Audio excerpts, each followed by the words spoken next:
My name is Lakshmi. I'm a journalist. Now, the second question is, Muslim men are allowed to marry 4 or 5 times, I think, and they don't require their wife's permission, the first wife's permission to marry, correct me if I'm wrong, to marry more number of times.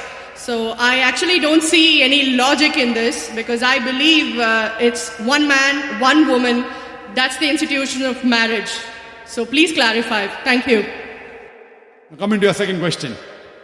In Islam, men marry 4 times, 5 times, and they don't ask permission from the first 5. Why? As far as polygyny is concerned, a man having more than one wife, Islam is the only religion, and Quran is the only religious scripture on the face of the earth which says marry only one. There is no religious scripture besides the Quran. I am a student of comparative religion, which says marry only one. There is no verse in the Bible, no verse in the Bhagavad Gita, no verse in the Veda which says marry only one except the Quran. If you read the Hindu scriptures in Ramayana, the father of Sri Ram, how many wives did he have? How many wives? More than one? More than one. 3 wives. Fine. Shri Krishna, according to Mahabharata, how many wives he had? Unlimited. Not unlimited. You don't know your scripture well.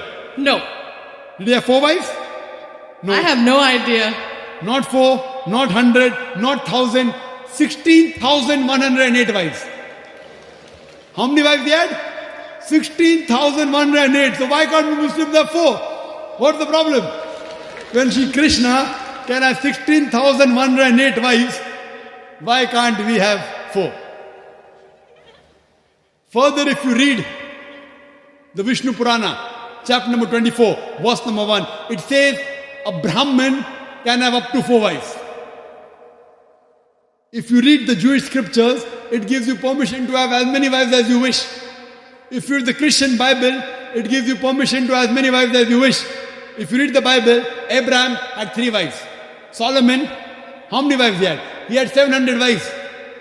It is later on, the church has put a ban that Christians should marry only one, not the Bible. It is the Jewish community married more than one wife. It was in 1950 that chief rabbi passed a synod that Jews should marry only one. So it is the rabbi, not the Jewish scriptures. And according to Hindu scriptures, you can marry as many as you wish. It is the Indian government in 1954 passed a law called the Hindu Special Marriage Act. Hindu Special Marriage Act, which says Hindu should marry only one. It is not the religious scripture. It is not Bhagavad Gita. It is not Ramayana. It is not Mahabharata. It is not Veda. It is the Indian Penal Code. The Indian government, which has passed a law in 1954 that Hindus should marry only one. But according to the statistics of the status of the women in Islam, if you read the government documents on page number 66-67, it says that Muslims do polygamous marriages. You know what is the percentage in India? 4.3%. How much? In India, 4.3% of the Muslim men do polygamous marriages.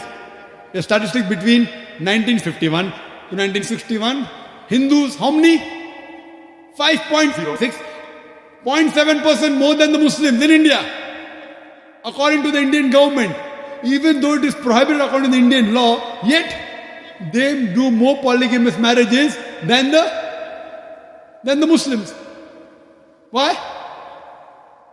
Now, let's analyze what does the Quran say. Quran says in Surah Nisa chapter 4 verse number 3, marry women of your choice in 2s, 3s or 4s. But if you can't do justice, marry only one. This statement, marry only one, is only given in the Quran and no other religious scripture. It says, marry women of your choice in 2s, 3s or 4s. But if you can't do justice, marry only one. So if you want to marry more than one woman, one of the criteria of the Quran is you should do justice. If you can't do justice, you should marry only one. Now, what are the reasons, logical reasons a person can think that why has Islam permitted certain men to have more than one wife. Many non-Muslims think it is fard, it is compulsory for a Muslim man to have more than one woman, to have more than one wife. It's not compulsory, it's optional. It's not fard, it's not compulsory. How many Muslim men do you know who have more than one wife? How many do you know, sister? How many do you know? A few. How many? A few again. Few means 1, 2, 3, how many? Yeah, at least about 3. About 3. Have you heard of Dharminder? Yeah. How many wives he has? 2. Muslim or non-Muslim? Non-Muslim. Non-Muslim. Your previous chief minister, what's her name? Jayalalitha. Yes. Hindu or Muslim? Hindu or Muslim? Hindu. Hindu, fine. Now these are famous personalities. Fine. How many famous personalities you know in India who have got more than one wife? The 3 you know may be locality, fine? Yeah. Local, maybe friend in your neighborhood, maybe your colleague. In India, there are more non-Muslims having more than one wife than the Muslims. Now let us understand what are the logical reasons. Come back to logic now. Now, by nature, if you ask any medical doctor, he will tell you, male and female are born in equal proportion. Girls and boys are born in equal proportion. But any medical doctor, any pediatrician, any children doctor will tell you that the female sex, the female child is stronger than the male child. That's the reason there are more deaths in the male children as compared to female children. So in children's age itself, the female children are much more than the male children. As life goes on, there are people dying due to accidents, due to alcoholism, due to war. There are more male dying as compared to females. Today, if you analyze in the world, there are more females in the world as compared to males. There are few third world countries like India where the male population is more than the female population. And do you know why? The reason is because of female feticide and female infanticide. According to an article, a program which came on BBC by the name Let Her Die, the program was assignment. There was a British reporter by the name of Emily Beckonen. She comes to India and she says that every year in India, more than 1 million fetuses are being aborted after they identified that they're females. She says more than 3,000 every day. You multiply, more than 1 million every year. According to the Tamil Nadu government hospital report, she gives the statistics, out of 10 female born alive, do you know how many are put to death? 4. Sister, did you know that? Tamil Nadu, your state, your beloved state, according to the government statistics, out of 10 females born alive in the government hospital, 4 are put to death. There are billboards put in Rajasthan and here which says that spend 500 rupees and save 500,000 rupees. You know what does it indicate? Spend 500 rupees, do ultrasonography, do amniocentesis, identify the child you are carrying is a female, abort her and save 5 lakh rupees, 500,000 rupees. Maybe a couple of 100,000 of bringing her and the remaining 100,000 in dowry. If you stop this evil practice in India, our beloved country, stop the female infanticide, stop the female feticide. Even in India, the population of female will be more than the male population. If you see the rest of the world, if you see New York alone, there are 1 million females more than males. In USA alone, there are 7.8 million females more than males. In UK alone, there are 4 million females more than males. In Germany alone, there are 5 million females more than males. In Russia alone, there are 9 million females more than males. And God alone knows how many millions of females are more than males throughout the world.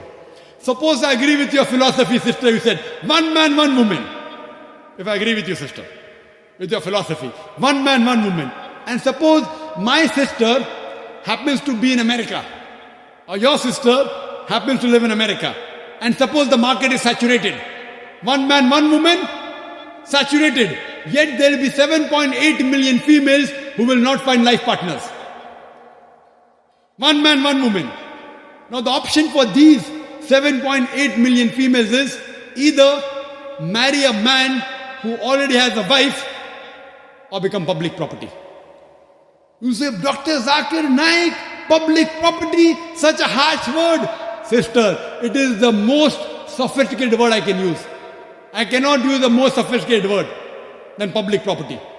According to the Statistics of America, do you know, on an average, a man, before he settles down with a wife, he has 8 different sexual partners. Do you know that? On average, 8. Some may have 1, some may have 10, some may have 28 sexual partners before he settles down with one. So the only option remaining, so if my sister happens to live in America, or if your sister happens to live in America, and the option is given to her, and suppose the market is saturated, every man has found a woman for himself. And unfortunately, my sister, or if your sister happens to be one of the women who has not found a life partner, the only option for them is either marry a man who already has a wife or become public property. Any modest woman would opt for the first. Sister, what would you opt for your sister? Marrying a man who already has a wife or become public property? My sister's too young to be married. So. When she grows up and if she happens to go to America, or if you happen to be in America, Third choice. what would you prefer for her? You're the elder sister. Would you prefer her becoming public property or marry a man who already has a wife and get equal rights? In Islam, if you have a second wife, you give equal rights. In America, the public property has got no rights. She's degraded. She's dishonored. In Islam, she has an equal right. She gets honor. What would you prefer for younger sister when she grows up? Sometimes it's difficult to speak the truth, sister, correct? Especially in front of such a large audience. Anyway, I've got your answer, sister. Thank you. And your silence speaks for that. So that's the reason in Islam, sister, men have been allowed to marry more than one wife is to protect the woman, not to degrade her. Regarding a question, is it compulsory that the husband should take the permission of the wife? It's not compulsory because if she wants to protect, if that man wants to protect another woman, a normal woman, I agree with you, sister, no woman under normal circumstances would like to share the husband. You have to agree. This is human nature. But if the woman is a good Muslimah, is a good Muslim woman, what she says, let a small loss take place to prevent a big loss. She will say, I know sharing my husband is a loss for me, but I would prefer letting a small loss take place for me to prevent my sister becoming public property. She's a good human being. So she would surely give permission to the husband to marry a second woman, if she's a good Muslim woman. But taking permission is not fard, it is preferable. But at least informing is a requirement so that he does justice between the two wives. Hope that answers the question, sister. Thank you.